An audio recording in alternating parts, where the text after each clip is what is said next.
الله، ده النادي الاهلي ده طلع حلو قوي. ده انا حاسس ان انا جاي ادرب نادي اوروبي. انتوا مش ناقصكم اي حاجه خالص. اهلا اهلا مستر ريفيرو، نورت النادي الاهلي ومصر كلها نورت بقى. وبصراحه احنا بنحبك قوي. عايزين بطوله افريقيا السنه اللي جايه، عشان تبقى فاهم.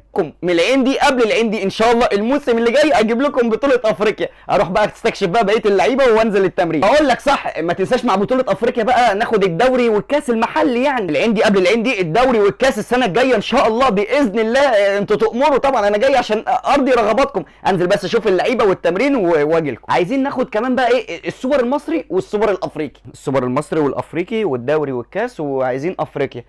لا، حقكم هو النادي الاهلي نادي كبير، انا عرفت كده.